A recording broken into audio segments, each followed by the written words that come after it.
जय हिंद साथियों, दुबे जी के क्विज में आपका स्वागत है। चैनल पर पहली बार आए हो तो चैनल को सब्सक्राइब कर लीजिए और बेल आइकन को प्रेस कर दीजिए। तो हमारा पहला क्वेश्चन है, भारतीय संविधान के संदर्भ में निम्नलिखित कथनों पर विचार कीजिए। एक, संविधान संशोधन विधेयक पर राष्ट्रपति को पुनर्विचार के लिए वापस भेजने की शक्ति प्रदान है। दो, संविधान संशोधन विधेयक को संसद के दोनों सदनों में विशेष बहुमत की आवश्यकता वाले मामलों में संयुक्त बैठक द्वारा पारित नहीं किया जा सकता। तीन, कुछ संविधान संशोधनों के लिए कम से कम आधे राज्यों की विधानसभाओं द्वारा अनुसमर्थन आवश्यक है। तो इसका ऑप्शन ए केवल एक और दो, ऑप्शन बी केवल दो और तीन, ऑप्शन सी केवल एक और तीन, ऑप्शन डी एक, दो और तीन। इसका सही आंसर ऑप्शन बी होगा, केवल दो और तीन। क्वेश्चन नंबर 2, भारतीय अर्थव्यवस्था के संदर्भ में निम्नलिखित में से कौन सी स्थिति राजस्व घाटे के बिना राजकोषीय घाटा उत्पन्न कर सकती है। ऑप्शन ए, सरकार का राजस्व व्यय राजस्व प्राप्तियां से अधिक हो। ऑप्शन बी, सरकार का पूंजीगत व्यय पूंजी प्राप्तियों से अधिक हो जबकि राजस्व खाता संतुलित हो। ऑप्शन सी, कर राजस्व में कमी और राजस्व व्यय में वृद्धि। ऑप्शन डी, केवल आयात में वृद्धि। इसका सही आंसर ऑप्शन बी, सरकार का पूंजीगत व्यय पूंजीगत प्राप्तियों से अधिक हो जबकि राजस्व खाता संतुलित हो। क्वेश्चन नंबर 3, निम्नलिखित में से किस स्थिति में वास्तविक जीडीपी बढ़ सकती है जबकि नाम मात्र जीडीपी अपरिवर्तित रह सकती है। ऑप्शन ए, केवल कीमतों में वृद्धि होने पर। ऑप्शन बी, कीमतों में कमी के साथ वास्तविक उत्पादन में वृद्धि होने पर। ऑप्शन सी, कीमतों और उत्पादन दोनों में समान अनुपात में कमी होने पर। ऑप्शन डी, केवल मुद्रा आपूर्ति में वृद्धि होने पर।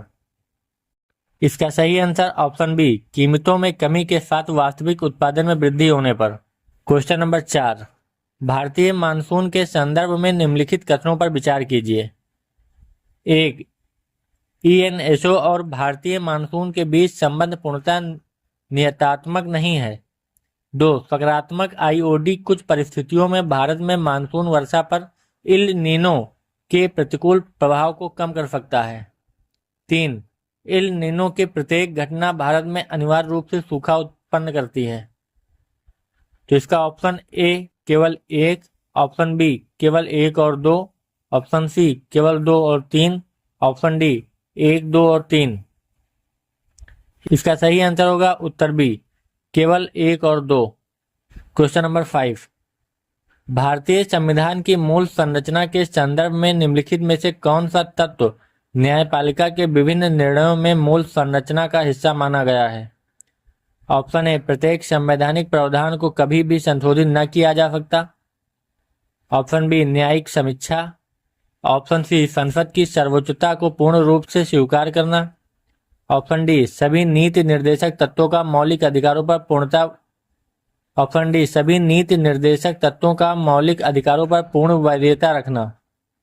इसका सही आंसर ऑप्शन बी, न्यायिक समीक्षा है। क्वेश्चन नंबर 6, यदि किसी देश में केंद्रीय बैंक ब्याज दरों को काफी कम कर देता है लेकिन निजी निवेश और उपभोग में अपेक्षित वृद्धि नहीं होती तो निम्नलिखित में से कौन सी स्थिति इसका संभावित कारण हो सकती है। ऑप्शन ए, अत्यधिक आशावादी आर्थिक अपेक्षाएं। ऑप्शन बी, कमजोर ऋण मांग और आर्थिक अनिश्चितता। ऑप्शन सी, मुद्रा की मांग का पूर्णतः समाप्त हो जाना। ऑप्शन डी, सरकारी राजस्व का स्वतः बढ़ जाना। इसका सही आंसर ऑप्शन बी, कमजोर ऋण मांग और आर्थिक अनिश्चितता। क्वेश्चन नंबर 7, निम्नलिखित में से कौन सा युग्म गलत है। ऑप्शन ए, ग्रीन रेवोल्यूशन खाद्यान्न उत्पादन। ऑप्शन बी, ब्लू रेवोल्यूशन मत्स्य उत्पादन। ऑप्शन सी, व्हाइट रेवोल्यूशन दुग्ध उत्पादन। ऑप्शन डी, गोल्डन रेवोल्यूशन लौह एवं इस्पात उत्पादन। इसका सही answer option D, golden revolution लौह एवं इस्पात उत्पादन है। क्वेश्चन नंबर 8, भारतीय इतिहास के संदर्भ में दैध शासन निम्नलिखित में से किस अधिनियम के माध्यम से प्रांतीय स्तर पर लागू किया गया था। ऑप्शन ए, भारतीय परिषद अधिनियम 1909। ऑप्शन बी, भारत सरकार अधिनियम 1919। ऑप्शन सी, भारत सरकार अधिनियम 1935। ऑप्शन डी, भारतीय स्वतंत्रता अधिनियम 1947। इसका सही आंसर ऑप्शन बी, भारत सरकार अधिनियम 1919 है। क्वेश्चन नंबर 9, निम्नलिखित में से कौन सा कथन बेस इफेक्ट को सबसे अच्छी तरह समझाता है? ऑप्शन ए, वर्तमान वर्ष की वृद्धि दर पर पिछले वर्ष के असामान्य रूप से उच्च या निम्न आधार को प्रभाव। ऑप्शन बी, केवल मुद्रा आपूर्ति में वृद्धि का प्रभाव। ऑप्शन सी, केवल ब्याज दरों में परिवर्तन का प्रभाव। ऑप्शन डी, विदेशी व्यापार में पूर्ण प्रतिबंध का प्रभाव।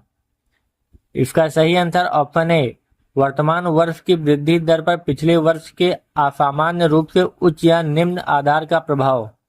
क्वेश्चन नंबर 10, निम्नलिखित में से कौन सा युग्म सही सुमेलित है? ऑप्शन ए, प्रवाल विरंजन, समुद्री जल के तापमान में दीर्घकालिक कमी। ऑप्शन बी, यूट्रोफिकेशन, जल निकाय में पोषक तत्वों की अत्यधिक वृद्धि। ऑप्शन सी, जैव आवर्धन, खाद्य श्रृंखला में प्रदूषक की सांद्रता का लगातार कम होना। ऑप्शन डी, अम्लीय वर्षा, केवल ऑक्सीजन और नाइट्रोजन की वृद्धि। इसका सही आंसर ऑप्शन बी, यूट्रोफिकेशन, जल निकाय में पोषक तत्वों की अत्यधिक वृद्धि।